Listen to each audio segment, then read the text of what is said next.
Another draft physics or draft science video presentation. This video on a specific subject of the slit experiments. Single slit, double slit, diffraction grating, multi-slits, thousands of slits. Just what happens to light as it passes through obstacles, mechanisms, passes by surfaces even. There is the single surface experiment that also does create some pattern. So why does photons do this? What does it prove? That's sort of going to be the theme. So it might take a while to get to all the details. And this is as of whatever it is, August 15th, 2020. And it's all pretty much explainable, and the evidence does in every way point to a particle theory of photons rather than a wave theory. The wave theory is essentially excluded as a reasonable possibility by the actual evidence and an actually rational description of the geometry and mathematics of the mechanism of what they call interference, which is there really isn't any such thing. Forces don't interact with forces. Gravity doesn't interact with gravity.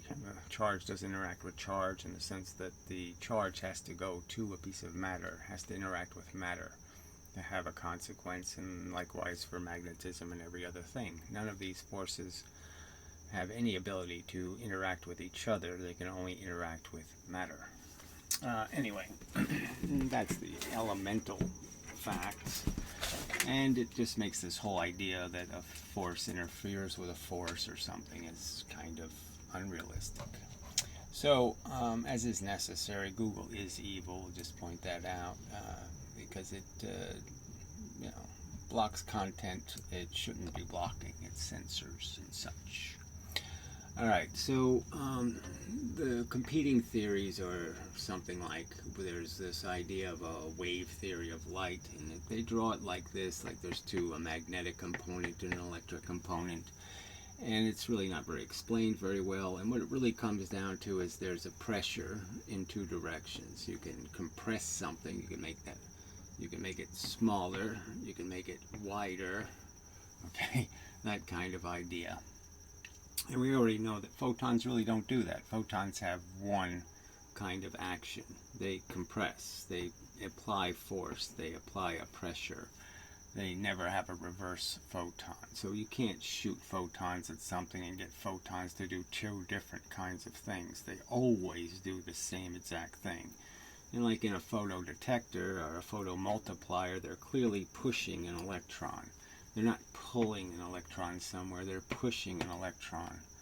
And so even from that simple theory, you can understand that wave doesn't make any sense, especially a wave that's that has two modes. The peak mode is supposed to be a compression. The bottom trough is supposed to be an opposite. It's like an alternating current.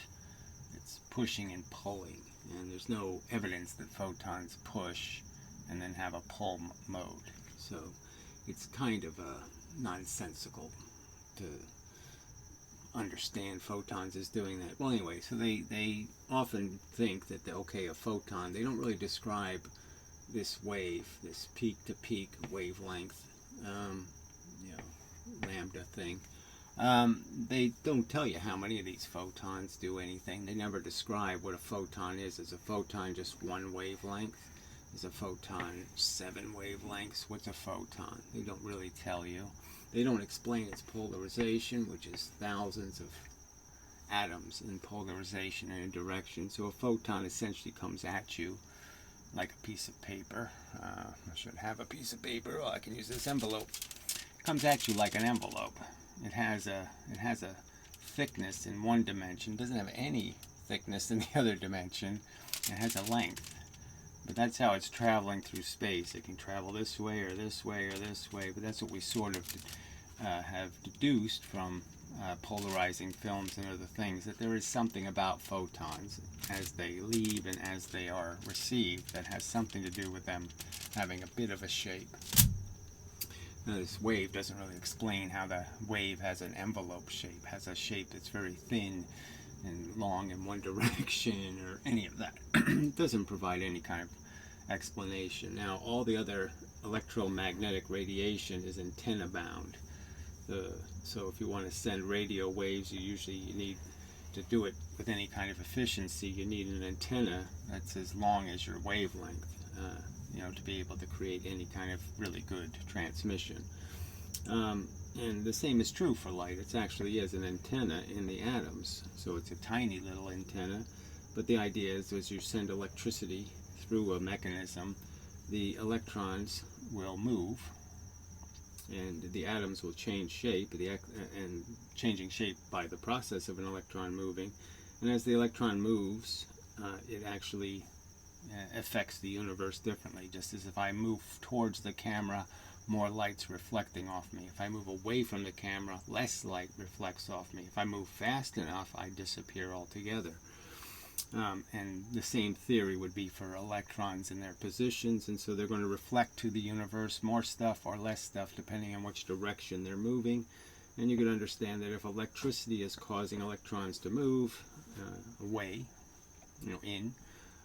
that they would be reflecting nothing to the universe, and that would create a void, and then there would be a bunch of stuff reflecting again, and then there would be a void, if you could, to another one, and there would be a void in a different location, and then there'd be a void in a different location. So you could think of the void as really being what defines a photon. A photon is essentially this place where nothing reflects, and then when the thing moves back, if it's jiggling, it'll move back to its position and then move void again, void, void, void. So it's going to create a bulk. It's going to take something that's coming in random, all right, and it's going to create a shape to it. It's going to mean there's going to be more stuff here, and more stuff here, and more stuff here, and less stuff here where it moved away.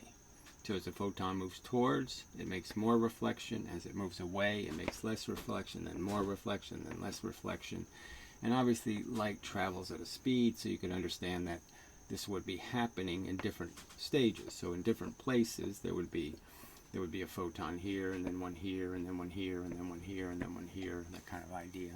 And that explains the polarization of light, and the photon is really just these quanta, right? So they quantized the idea of quantum mechanics. The whole point of it is an understanding that this energy thing comes in these little bits, and little bits of quanta, and that they're all the same, and that all you're really doing is changing their regularity, how often you encounter one of them. And so I would draw a drawing competing with this helix stuff would be a drawing that just points out that photons travel essentially through space in this kind of form with a standard frequency created by the speed of light, and a standard polarization also created by the speed of light. So the polarization and the frequency and the polarization are directly related to each other in the sense that it's both the same thing, creating at the speed of how electricity travels through a substance, a medium, a metal, whatever you're creating the light with.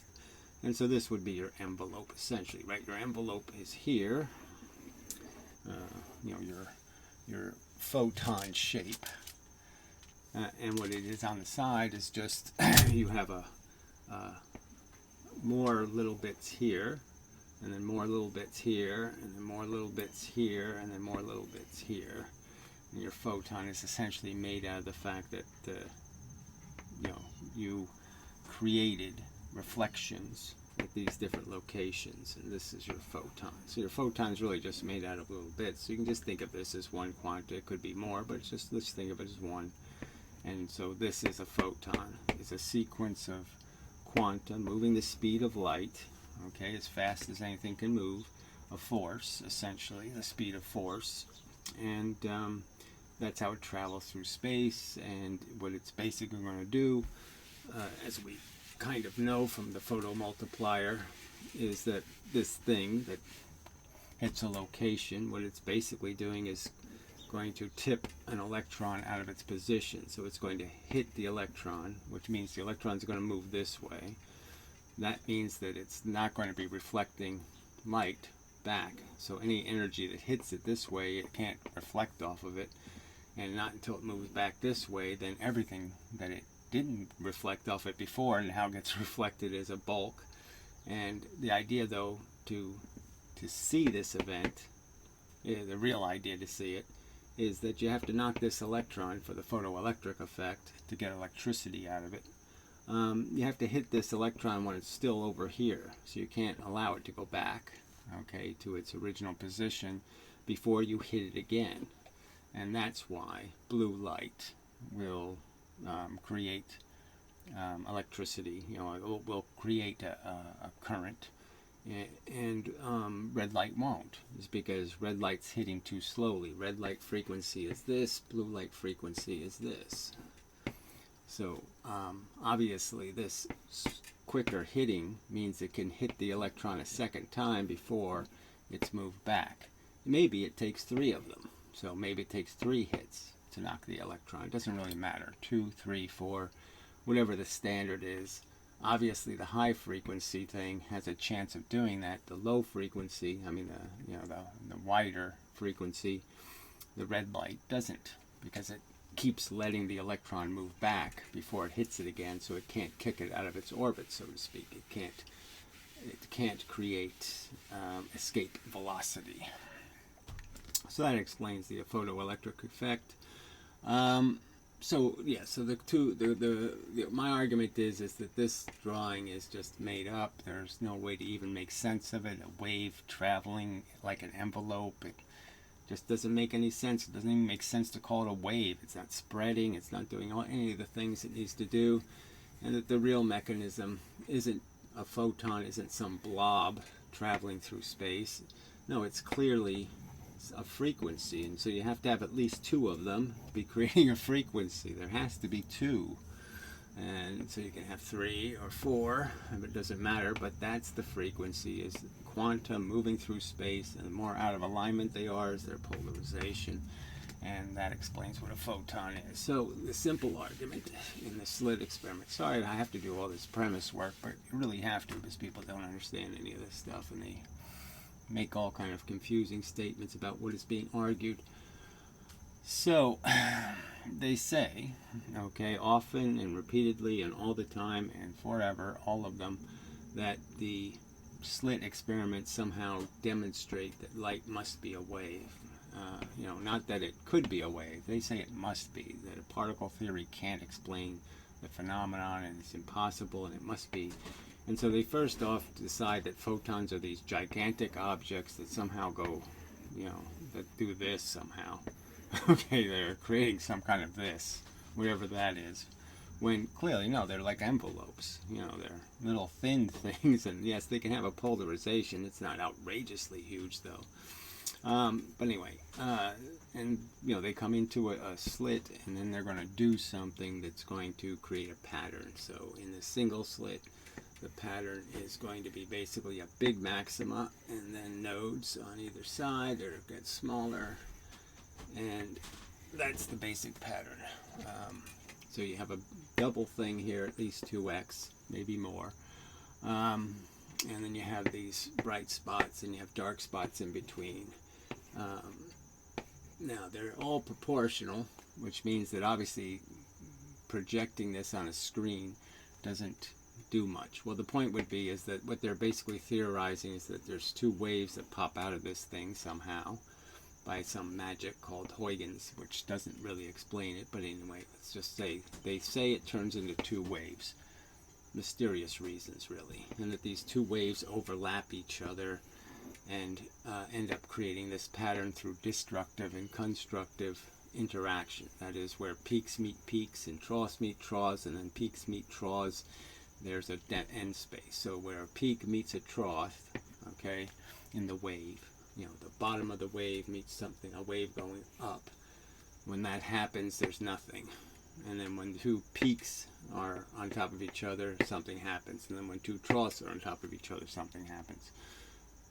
Right? I guess that's how it has to be. But anyway, that there's 2 different interactions depending on in what state these things are in. Okay. So I guess they don't consider the neutral state anything at all. So they're just saying well, I won't bother trying to explain what they're saying. But anyway, the idea is you can see that there would be points where the tooths would be out of phase, and that's all you're really looking for. So when one wave was going up, the other wave would be going down. Okay, and that would be out of phase, and that means, you know, I should put that this way. So you would have a 0 here, and then if you have 2 peaks, or you have 2 troughs, yeah, well, that doesn't, like I said, I'm not going to get hung up on those details. The point is that you'd have 2 kinds of action, okay, where it's all the way on and all the way off. And but the point is that when you do see the pattern, these dark spots are always much smaller than the light spots. And that could be explained by a lot of things, but no point going into that detail either. But just understand that the real mathematics is saying the node would be a certain size. They would be equal sized mathematically. The dark would be the same size as the light. So just understand it, that it's what you're seeing isn't exactly what's going to be diagrammed. You can call them nodes, you can call them fringes, but there's a real size to the dark fringes and a real size to the light fringes as a mathematical concept. So, you know, you have to sort of understand that the lights are looking a little bigger than they actually are, and the darks are a little smaller than they actually are, understood as a point. And what you're really just saying here is total constructive, that is total reconstruction of a photon. The very middle of this bar would be, okay, they're 100% opposite each other, or they're 100% you know, going the same way. And so there would be a point that's the middle point, so you could argue. And those are always proportional in distance from each other. All right, what else needs to be said about that? Probably, yeah, that's the only point I wanted to make, is that it doesn't look exactly like the math. All right, the first thing that can be understood is that when you're projecting something, you know, on a screen, that the projection is going to distort, so that the real way to view the experiment is to understand that the experiment is really happening in space. Maybe I'll get rid of all of this and redraw it just so there's less confusion. Let me put this down further. Alright, so you have 2 surfaces, is what I would argue. When you have a single slit, you have 2 surfaces. Now the math calls this a distance, alright, and in the single slit they use the letter A for the distance, for whatever reason. We'll just use that for consistency. And really that just becomes 2 point sources. You're really just identifying these 2 places as 2 places where you're going to draw a line, and you're going to say these are where the photons are going. Now I would argue from my theory, the particle theory, the photon is pieces. And what's going to happen to the photon as it travels across this surface is it's going to encounter electrons. And the electrons are essentially going to send those pieces in different directions. It's going to scatter them. Some will hit electrons, some will not hit electrons. And it's going to start breaking the pieces out of this photon. Now obviously if it doesn't have the same frequency, it's not a photon anymore. So it has to have these pieces in the right order to be seen as a photon, to affect electrons the right way. So the different pieces are going to be scattered to a bunch of locations. It's going to be the argument. So they're not going to go just here. Some pieces will go here, and some pieces will go here, and some pieces will go here, and some pieces will go here, and some pieces, la la la, all the way around, okay? So there'll be pieces coming off these 2 surfaces that will, in theory, be going to all locations. Now you can understand as a probabilistic theory that less of them are going to go this extreme way, okay? You know, they're coming in this way and they're going to go this way.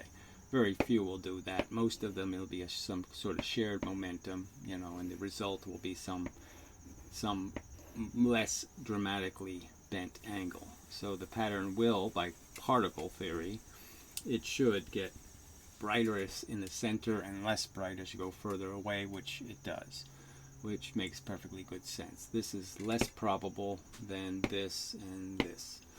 Now the other thing to understand is this midline when you're doing, this is a, let's say this slit is very small, less than a millimeter, but even more important, it's probably, you know, it's a tenth of a millimeter, but it's small, very, very small. This place you're going to watch or look at this image at is very large. Okay, so this is a large distance away, meters, you know, 5 meters away, and you're going to see something that might be a foot, you know, the whole pattern might be a foot wide. So you're only seeing a portion of what's really happening in space and what the photons are really doing. All right, now as I was pointing out, there's a projection problem. If I had two things and you're going to look at them on, you know, and project them over a screen, they would have a size here, and then a size here would be distorted. As I go further and further out, they spread more and more. And so the real distance you have to view this on is a curved screen. Now at 5 meters, that curve doesn't have much curve to it, right? So if you think about the screen being 5 meters away, you can understand that the little part you're looking at is almost as flat as the arc would be at 5 meters. So it might not make too much difference, but there's clearly a difference. And the point is that something that would be, you know, this size in the middle will end up being this size on a flat screen when you project it.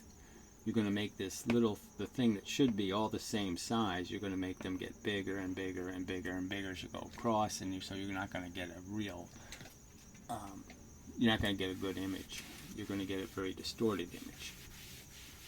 So the first thing that makes this pattern easier to understand is to understand you're viewing it equidistant from a center point. Okay, and then once you do that, this all becomes quite easy to understand how particle theory makes perfectly good sense. So I've taken these photons that came in with an order, and now I've taken the bits and I've shot them to all kinds of locations. So all of the bits are going to different locations. And they're doing it here on these surfaces. This is where they're getting screwed up by electrons, is on the surfaces. The rest of the light just goes straight through and doesn't get bothered. So that's why this gets very, very bright right here in the dead center. Now the other reason why it gets dead bright is because you have to sort of understand that they the slits are doing, the scatter would be doing something kind of, you know, some of the scatter makes sense of it. I like it. Well, here, I'll just try to explain it. So between this 1 millimeter, this tiny, this is less than a millimeter. Again, it's smaller than a millimeter, very small slit. Well, some of the light actually does this, but it's not very consequential because it's only 1 millimeter.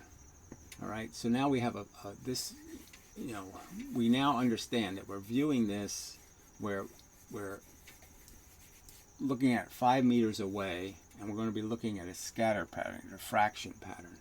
So we're looking at a pattern that's going to be very big. We make the pattern bigger by projecting it. So it's big, big, big. It get even bigger as we go further out. And so 1 millimeter out of that foot would be invisible. You wouldn't even see, you know, this spot, this little spot here where these two come in is a tiny little bit of distance. 1 millimeter here doesn't mean anything at all. So all of this is just an illusion that this means anything. Okay, these two going to this center and being constructive doesn't mean anything to the experiment at all. It means something like goes there, but it just doesn't mean anything because it's a tiny, tiny, tiny little arc of distance. The real ones that matter are the lines that go this way, okay, where a piece from this one and a piece from this one are now still in phase, right? It's a full wavelength of difference in the length. This one traveled one full wavelength, one full cycle from here to here, okay, difference, and that means they'd be back in phase. That means they would have the right frequency ordered. So, you know, they would be in the right order. You know, this one would show up with this one here, because it's one wavelength. If you have them in between, then they're out of phase. Then you have the wrong frequency again. And there's only going to be a certain number of points where that happens on this scale. And to understand that, this is a key thing I just realized last night. So that's why it's significant when these videos are made, is because, yes, I do discover a new realization that makes it all just fall into place. Alright, so what you're really doing is just measuring this distance constantly. That's why this distance A is in the math, is because this distance, the distance between these point sources, is deciding where they'll be in phase and where they won't be in phase. So I've scattered pieces to all these locations. And in certain locations, you could figure out that if these two photons came in at the same time, and they went through this process, and a little bit got shot from over here, and a little bit got shot from over here, that you could rebuild a photon. And at places where they're in phase, they'll rebuild the photon. And now what decides what that place is, it's this distance. The number of wavelengths that go into that distance. So it's smaller than a millimeter, but photons have a wavelength that's less than a half of a micrometer. So very small. Which is a micron, you can call them, right? Half of a micron. So a nanometer, 500 nanometers would be 1/2 of a micron, or a micrometer. Anyway, which would be, 1/100th of a 1/1000th of a millimeter. Anyway, so all you're going to do is take this distance of the slit, and you're just going to essentially find out how many wavelengths fit in there. So you're just going to divide it by lambda, the wavelength, and you'll figure out how many wavelengths fit inside of that distance, and that'll tell you essentially how many wavelengths of difference you can have in these two lines. That is, this line can get longer and longer and longer and longer. As these two lines hit a surface, you can see one of the lines is getting shorter. This one's getting shorter. This one's getting longer. They're getting shorter and longer by the same exact amount. This one gets short by a certain amount. This one got longer by exactly the same amount. And all you're really doing is measuring how many times can that happen as I move to this 90-degree point. And the fact is, it can only happen a certain number of times. There's only a certain number of notches on the string, so to speak, dictated by this right here. So there'll be certain places, a certain number, that will happen. So let's just say, for the sake of argument, that it's 10. So this is, when I do the math, when I divide the distance by the wavelength, it goes in, and let's say it goes in as an even or an odd number. So now that's the tricky part, right? No one thought about was, well, there could be a remainder. What about that half of a wavelength or a quarter of a wavelength? So let's say this comes out to be 10.5. All right. When I do it, when I put the wavelength in, I find out there's 10.5 wavelengths that would fit inside of this distance. Well, where's that 0.5? Well, this is the part I just figured out. It's kind of obvious where it's going to be. It's going to be here at the 90-degree point. That's the point you have to start. That's the point where you're guaranteed to know the difference between these two lines and being in phase or out of phase. So I'm going to erase this just because I need to use the space. So you can understand there's a certain number of wavelengths, and we have one little half left over here. That's the distance difference between these two lines. This line to this point and this line to this point. That's the difference between those two lines. So we know at 90 degrees, the 0.5 has to be there. That's there, so it's 10.5. Right? We know that's the difference. 10.5 wavelengths, so 10.5 wavelengths. So we know that these have to be, that this has to be one of the nodes right here at the 90-degree mark.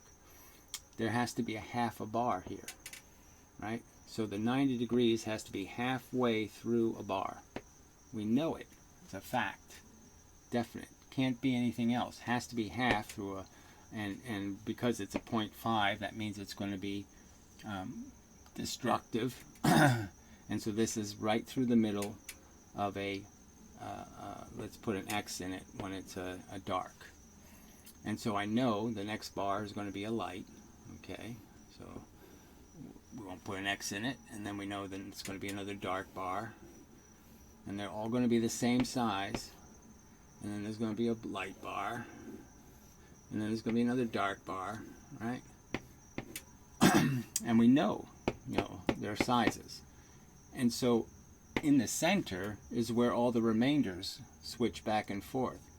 And they do it from the amount of flexibility you can have, the amount of how much it matters, the bar sizes versus this distance, which is very long. But the point is that what you're basically doing to the center is you're saying sometimes the center, there's a bar going this way and a bar going this way, okay, from the center point. So here's the center. And what am I going to have? When I start with a half, I know I'm going to be over a half here, right? I'm going to have a half left over, no doubt.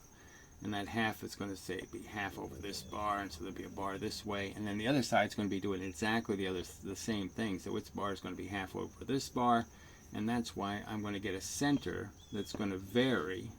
It's always going to be 2 worth, but it's going to vary based on how much variation there is in this first bar. Right, so the more variation I have in this first one, the more variation I'm going to have in these last ones. So it'll vary whether it's a full 2 bars or the 2 bars overlap. So depending on how much they overlap will decide how big that center maxima is. Right, so the center maxima I had stated is generally speaking 2x, but you can see different versions of the double slit, that is using different slit widths. This looks different. Sometimes it looks like it's 3 times bigger than this one, right? So if you compare the size of this to this, sometimes it looks 3 times bigger, sometimes it looks 2 times bigger, sometimes it barely looks 1.5 times bigger. So this varies depending on this width and whether there's a remainder, because your wavelength distance doesn't automatically fit evenly in this space. There's a remainder. If I picked 550 nanometers for this, for the wavelength of the light, obviously this distance is going to be different than if I picked 525. You can understand that 525, these two numbers into the same number, whatever this width is, are going to create different remainders. And that means your starting point is going to be a different position from a full constructive or a full destructive. Full destructive will be below the line somewhere, and you've got this little remainder. But this remainder is telling you exactly where the next bar has to be and where the next bar has to be. So they've always done it backwards. Professor Lewin's math, other people's math, they always start with the bars here, okay, in the center. When no, they start here at the 90 degrees, and the center is where they get blended. So this is the one you know for sure. This is the one you don't know. And the one that goes right to the center is only a tenth of a millimeter. The one that goes right to the center is a tiny fraction of the photons that do that.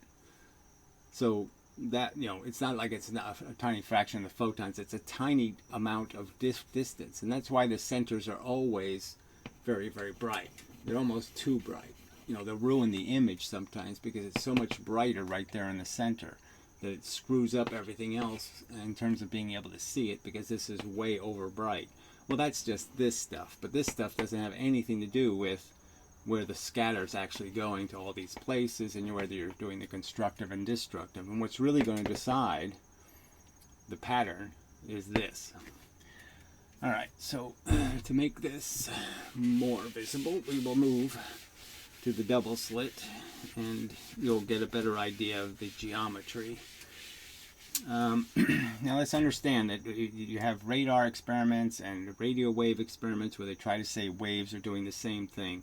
The geometry for jamming is exactly the same for the geometry of what they call interference. And so when they say that 2 radio waves are coming off of these 2 signals, and it's just like the wave thing and they're interfering, and that's why you're not seeing it.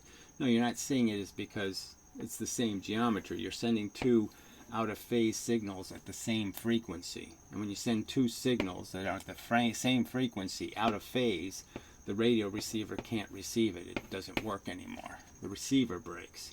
The energy's still there. It just can't receive it. It can't interpret it, because it can't tune in to one or the other. And so the only way you can still see the energy is you have to make an antenna that's directional, so that you could have two signals coming out.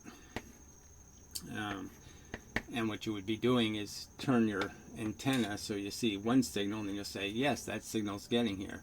Then turn your antenna this way, and you can say, yes, I see that one. And then you'll know that they never interfered with each other. They didn't get destroyed out here. You know, radio plus radio didn't equal no radio. The radio's still getting here. It's just if you try to receive both signals at the same time without pointing the antenna, you won't see them. But nothing got destroyed. The energy's still going there because it's not sound. There's not a medium here. And then another way you can do the experiment to just prove the point is you can just put the antenna in the middle and have your two signals that are in phase. So you send the same signal to both antennas. You produce this signal, and what you can find out is that you can either just move the antenna to different locations, right? If I move the antenna here, then they're going to be out of phase, and I won't be able to receive anything. Then they'll be back one wavelength of difference in distance. Then I'll see it again. Then I won't see it. Then I will see it. Then I won't see it. And I'll get exactly the same effect. And you know that these two signals coming here and here can't possibly have interfered with each other to cancel. So why am I getting the same exact result? Well, you're getting the same result because it's just not about interference. It's about jamming, especially in radio. And we can't create a light parallel to that because we can't make light frequency. We can't make nanometer wavelengths with electricity in a signal. So we can't control light. So we can never create two light sources that are in phase. Two separate light sources that are tied together and in phase we can't create. But if we could do exactly the same experiment. We could realize the photons aren't interfering with each other. You're just putting them in phase and out of phase, you know, at different locations. And you get the same result. So there's really no reason to believe in waves. It doesn't work. So let's understand. Let's go back to the math real quickly. The single slit math merely does this. It takes this distance A, okay, and it does this simple mechanism of just figuring out how many wavelengths there are. It just adds that to the distance, and if they do it honestly, they'll multiply it, you know, times 1/2 of a pi, okay, to understand that you're putting it on this arc. You're putting it on the length of this line. So you're just taking this line and then the length of this line. That's all the math will do. The math is taking this line, saying it has a certain number of notches on it. And then it takes this line, okay, and it just puts the same number of notches on it. Okay, that's all the math is doing. It's using these 2 points as the centers. If they were to be honest and say they're waves doing it, then they'd have to draw their waves here and here. So for the math to work, the wave has to be here and the other wave has to be here. The 2 points, they're saying this wave goes this way and this wave makes a contribution this way. These are the wave centers. This is the place the mathematics is saying it's coming from. Right here at the surface. That's what the math explicitly says. There's no doubt about it. That's where you have to draw your wave. You can't cheat and put your waves in here. Can't cheat and put your wave somewhere else. This is the wave center. This is the wave center. That's what the math explicitly says. That's the math that works. Taking the number of wavelengths here and placing them on this line. Okay, and obviously you just multiply it by 2 to add this side. And these are your points where you'll have back in phase, out of phase, back in phase, out of phase, back in phase, out of phase. Nobody would put a wave here. There's no water wave correlation to this. There's no similarity between water waves at all. We know that what water waves do is create one wave with a single slit, and there isn't any interference pattern. So the water wave example there's no parallel in water. Water creates one wave, no interference. Alright, so now you go to the 2 slit. And the math is pretty much similar. You're really just saying the single impediment in some respects. So you have 2 slits, okay, 2 openings. So now the simple argument is this really is and always was about surfaces, so now you have 4 surfaces. Now you have 4 points, 4 point sources. And the math pretends, when they do the math, Professor Lewin, this isn't even in the experiment. Okay, the math doesn't account for the outside surfaces at all. So all it really does is the two source single slit, except now it's the single impediment experiment. So it's the same exact math for the single slit, right? They'll use exactly the same math for the single impediment, right? So let's just say these were the same size. Okay, it's the same math, same exact math. But it's just really about 2 point sources, and this is the distance, and this is the distance. So they'll change that, right? They'll go from the A they were using for the distance here, and now they'll call this a distance. They'll call it D in the math. But they'll do exactly the same thing. So nothing will change at all. Now, obviously, if you just do 2 sources, you're just going to get the single slit again. You're just going to get this pattern, all right? That's all you're going to get. Now, the truth is, these people all know it, and they don't, somehow they find it possible to ignore it. So this is what, Young thought the double slit looked like. So, in 1801. Yeah, he couldn't do the experiment very sophisticated, so that's what he thought it looked like. Now, the double slit pattern is, when professionally or done carefully, what it'll reveal is that there's 2 patterns, and the patterns are made out of small things, then it goes dark, and then you get the little small things again, and then it goes dark, and then you get small things again. Now this can vary. There can be 11 things in here, there can be 5, there can be 3 or 10 or 15 in here. This is always less than this though. So what you basically have is you have a pattern where you have a clump, and then you have a clump, and then you have a clump. Alright, so you have 2 patterns. You have the pattern of the little things, and then you have the pattern behind that. The envelope pattern is what they call it. That's the real double slit, and there's no way to create it with these 2 points. The single impediment can't create the double slit pattern, so you have to have the other surfaces. Alright, and that's a real double slit. So when you really do the double slit, you have these surfaces. This is another distance. So you have this distance here, and you have this distance here. And now you need mathematics that has both of those distances in it, because these are 2 different point sources. Now, there's other ways you could do the math. You could do the distance between these 2, and then the distance between these 2, and then the distance between these 2. But this just makes it simpler. It's the same exact geometry. It'd come up with the same result, but this is easier to understand and see. And so the trick is, the thing that just makes it so easy to figure all this out, is that these 2 are actually going to create this background. Okay, so what they're going to create is the single slit pattern, right back here. So it's going to have a big center, and then it's going to have a node here and a node here. And these 2 are actually going to create these little ones. So the wider the distance, the more wavelengths. The more wavelengths, the more notches. It's that simple, right? The further apart two objects are, the wider the single slit, the wider this impediment, the smaller the little bits get. And the smaller they are, the bigger they get, because you're basically just saying the smaller they are, the fewer wavelengths there are, and that means that whole thing has to be covered by that one wavelength. So if you make this impediment really small, like just 3 photons, 3 wavelengths worth, then all you're going to get is 3 of these things, and the 3 have to be put on the arc, remember, to be seen properly.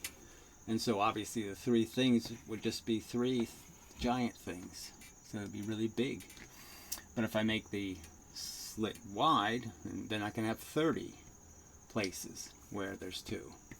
So again, to see it visually, we have it now projected flat, but again, the argument would be you always want to understand that whatever your math is predicting, it's predicting for this equidistant line. It isn't predicting it on this flat surface.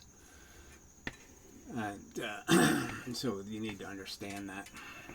So what's happening is these 2 points will create this background pattern, and then these 2 points, because there's a whole bunch of notches, these are going to create little tiny things. So those are the little small ones, and the little small ones are just happen to be placed right on top of this pattern. And fact is what makes the pattern is the simple argument that to see a photon, there has to be a contribution from all four sources. So where you have just two sources, right here, this little guy here and this little guy here, well, that's two sources. That's this one and this one created him in phase, but this one's out of phase. So only two sources, no photon. Where there's four sources, right? There's a circle. There's one here, and then there's this one here. This blob made stuff here. So that's 2 plus 2. There's four sources, all in phase. Four sources in phase. You'll see that dot. You'll see this dot. You'll see this dot. Right? The black spots between, right? These black spots here, these darks, are being created because what do you have? Well, you have these two sources are making a these two sources are making the contribution, but these two sources are out of phase here. So that's why you have a dark here. So where the four sources are all in phase, you'll see light. Where they're out of phase, you won't. So this geometry perfectly explains the pattern. So the two outside ones are making these little bars. The two inside ones are making the envelope. And it's all explained. And again, it's by the same rule.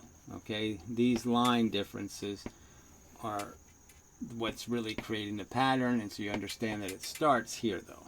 Whatever block there is, this is where it starts. A half a block or a full block, constructive or destructive, and it's just based on whether a full wavelength goes in evenly or not evenly. If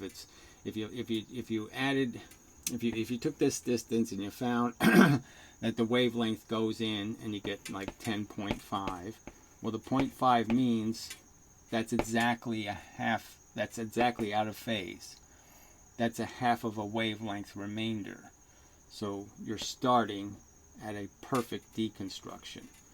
And if it was 0.4, then you know it's a little less than perfectly deconstructive. You know, and you have to get all the way back, and all the whole numbers are perfectly constructive. Full wavelength difference. And that's all it is. And so that'll decide whether your envelope has a especially large middle or a little bit smaller middle. It'll never be less than, it'll never be the same size as these other nodes, because you're always starting with a half. You're always starting with fully constructive or partially, okay, destructive. So but you're never fully destructive. I don't know how to say that. You're always starting, like I said, you're starting at the middle when it's an even number. When it goes in an even number of times, you know that's the middle of a block, right? It's the dead middle of the block. And if it's a little bit of a remainder, that means you just moved. Say if the block, this is the middle line. If it's a remainder, you know you're just moving that block. So now you move the block this way, but you still have part of the block down here. And then if you get to the maximum, which would be 10.5, right? That's the most off, the most of a remainder you can have from equidistant, from either being 11 or being 10. Equidistant, the biggest number equidistant would be the 5. The 5 would mean that you have now the block from going from dark to light, you're right in between. So you've got the light bar here and the dark bar down here. Right. And but that's all you're adjusting. You're never in the middle of the dark bar, but you can be in the middle of the light bar. And that's why the center always has to be bigger. So it explains all of that. So let's go to the multi-slit and just make sure I haven't missed anything that really needs to be understood. So the math is dirt simple, really. You just figure out how many wavelengths are in the distance, how many, like I said, if the photon is 500 nanometers, you just say how many nanometers, how many half of a microns fit inside whatever the distance is of the slit, or the impediment, or the distance, period.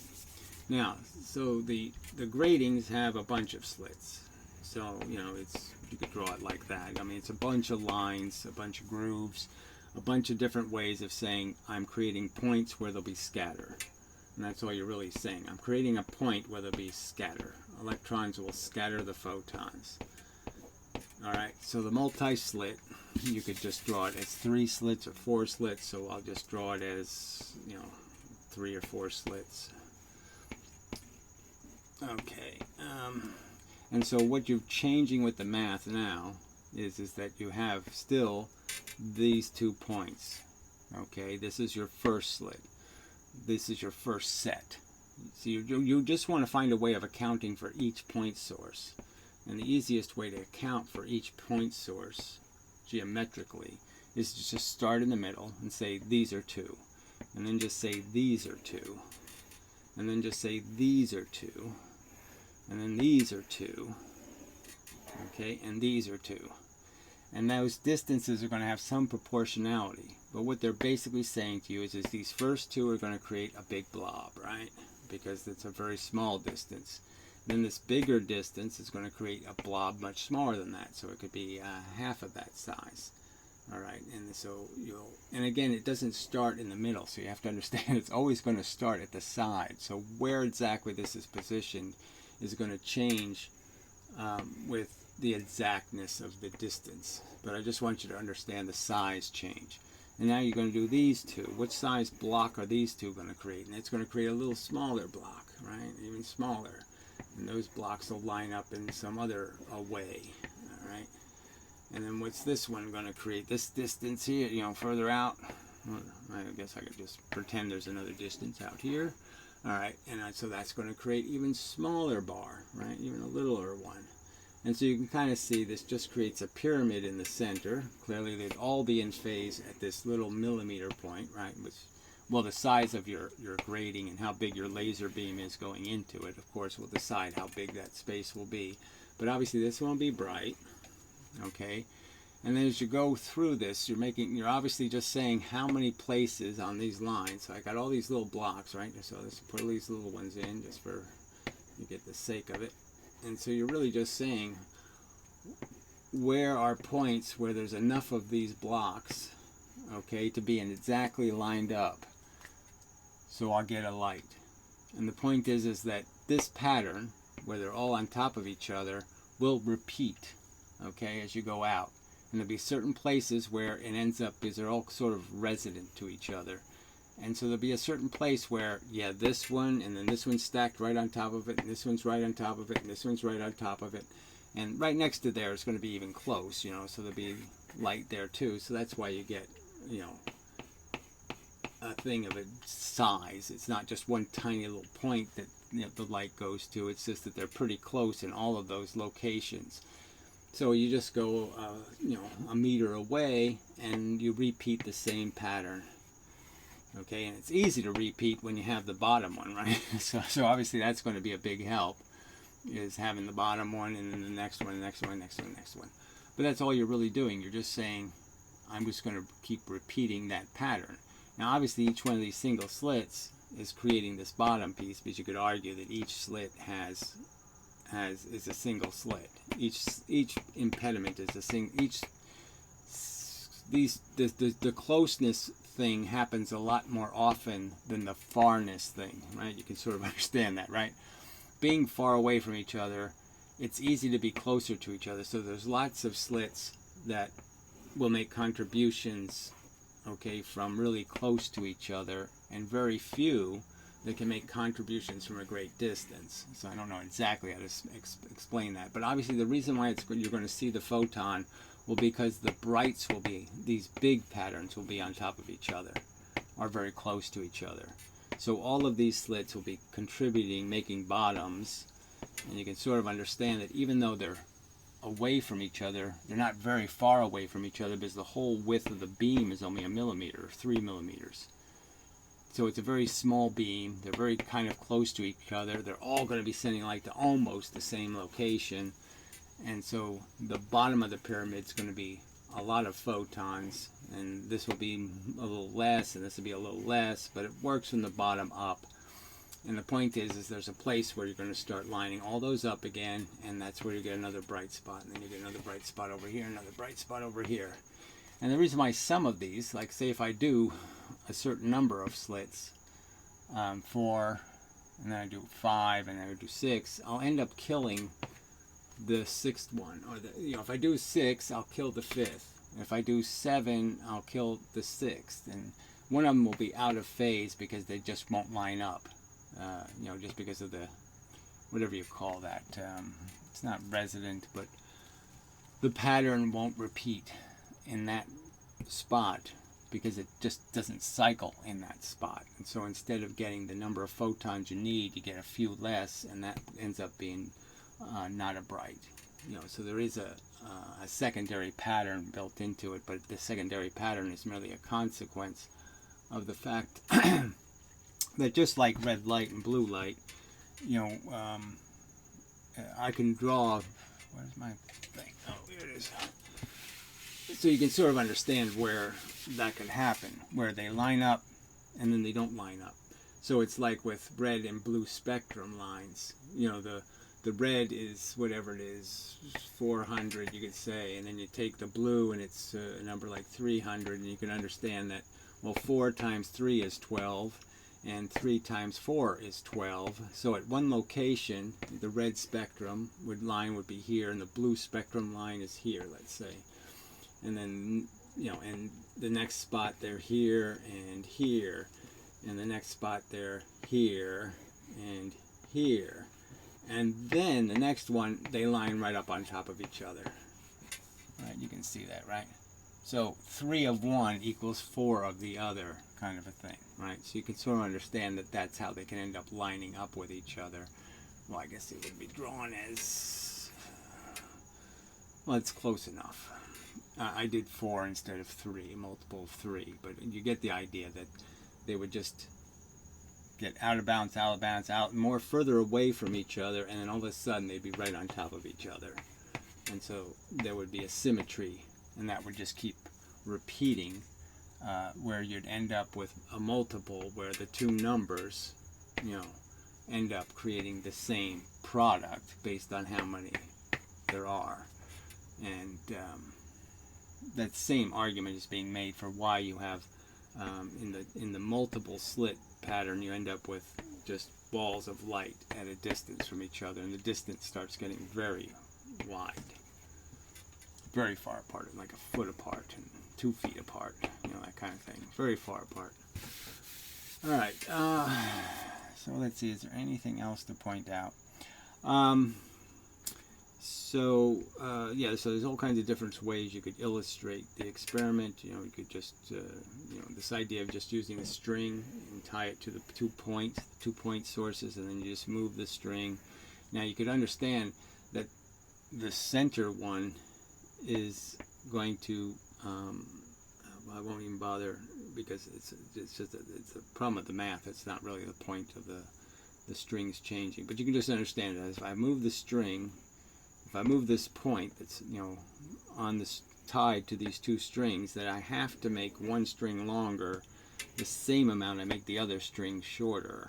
And so that's all you're really doing, and you're just saying, yeah, there's constructive, constructive, constructive, constructive. So there is no infinite ends, there's no infinite pattern. The pattern is completely defined by the number of wavelengths in here, and you're just putting these notches on this line. And that's all you're doing, and you have to start here rather than starting here. This is where the pattern starts. And that'll give you the right answer. So anyway, all of this works, the math works, and there's no need for waves. And just understand, in the double slit, if you want to diagram it, if you want to draw it, you want to make it look like wave interference, and you want it to be consistent with the math, in the double slit experiment, they would have to put the waves. This is, the math says so. Alright, the math has this distance in it. And the math that does the double slit correctly, that is, identifies the pattern with the envelope, has 4 point sources in it, does have 2 distances in it. Alright, and the only place you could put those waves is right there, and right there. right where you'd put the waves if you were just drawing waves as scatter points. So understand, a wave would never form half over a surface, right? Half over the surface and half over the opening. Half over the surface, half over... A wave would never form there. No wave we know of. So it's obviously not the right answer. Photons aren't waves. There is no... it just isn't dictated by that. It's a particle universe, and it's a push universe. It's not doing any pull. There's no pull for photons. All you're doing is taking a composite object, a photon. It's a composite object. It's made of pieces.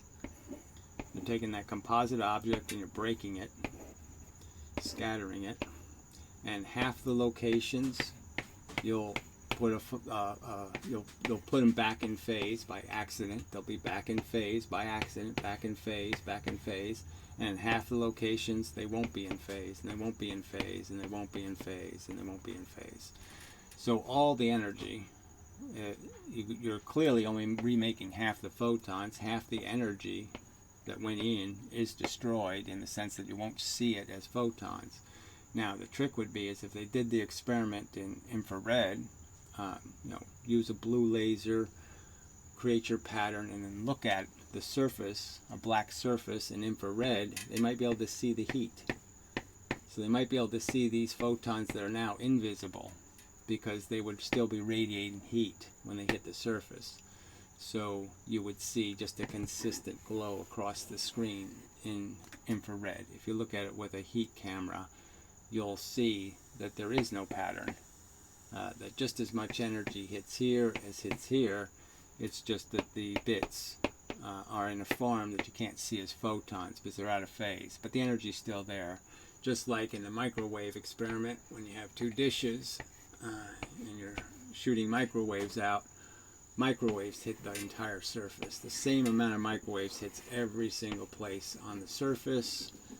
And all you're doing is saying, obviously, some places you put them back in phase with each other, and some places they're out of phase, which means you can't receive it with a receiver. You can't detect it because the frequency is broken. So all you're doing is, all this experiment's about is breaking photons, and at some points you constructively reconstruct them, some points you don't. That's it. So you either remake a photon or you don't, and that's all that's happening. So it's particle theory wins, wave theory loses. Nail in the coffin evidence, I'd say pretty close. It's a pretty good argument that waves can't work and particles does work. So, yeah, to use their own rhetoric, nail in the coffin for wave theory of force. Forces are not made of waves. Forces are made of quanta of energy, pieces of energy moving the speed of light. They can only transfer energy by pushing. And all you have in the universe is places where you have push and places where there is no push. Just like the photon itself. There's places where there's stuff, and then there's places where there's no stuff. And then there's stuff, and then there's no stuff. And it doesn't have to be absolutely zero, right? I mean, you still have a photon technically, right? If I have 9 things here, and I have 8 here, and I have 9 things here, and I have 8 here, and I have 9 here, and I have 8 here. Obviously, I can still see that pattern. There's a 1 difference, you know. If I punch you with 1 pound per square inch of pressure, and I punch you with 20 pounds of square inch of pressure, you can tell the difference. Even 10 to 20, you could tell the difference. Doesn't mean there has to be a 0. It just means that there has to be a difference. And that difference will be felt as if it's a thing of itself. It'll be seen as a photon. Alright. I really don't think I left out anything, but I probably did. And I'll say, shit, I should have pointed that out. So obviously, you can't project on a flat screen. The math is telling you what's on an arc. Clearly, that's really, I say that emphatically. The math is not telling you what it would look like on a flat screen. The math is telling you what it'll look like on the arc. So you always have to understand it that way. And once you put the arc in there, you get the idea that there's only a certain number of points that can be constructive and destructive. And then you can figure out, well, where do I start? Do I start here at 90 degrees, or do I start here at 0 degrees? And there is no starting here at 0 degrees. 0 degrees means the two photons went straight up. They won't even be hitting the same place. So 0 degrees isn't possible. You have to go minus degrees to actually make them converge. So they're not really part of the experiment. The 1 millimeter little photons are doing this. The 1 millimeter of distance that's doing this doesn't make any difference. The only ones that matter, the ones doing this, and the ones doing that. So you start at the bottom. You start at the 90 degrees. That's where you know what it has to be. It has to be, constructive or destructive at the 90 degree point. Has to be. And that's your starting point, and then you go up. And that solves the why is there that stupid big thing in the middle thing. That answers that question.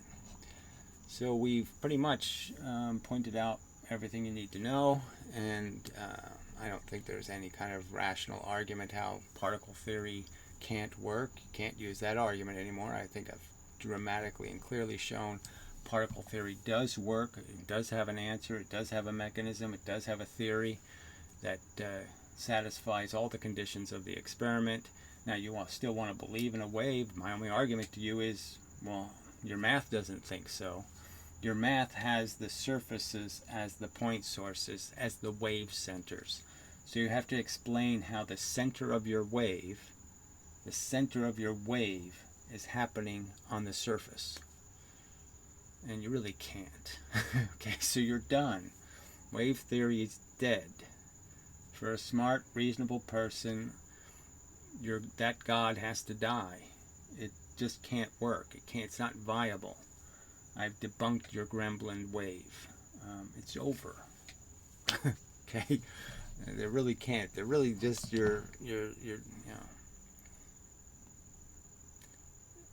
you're just being unreasonable if you won't concede at least that the particle theory is just as good, right? That the jamming theory, okay, for the radar or the radio antenna is just as good. If you won't even make those concessions, then you'll be just showing yourself to be a fanatic, and you don't care about the truth. So, enough said. Till the next time and such. Might as well just... Why isn't that working? I don't know. Well, I won't worry about it. Till next time.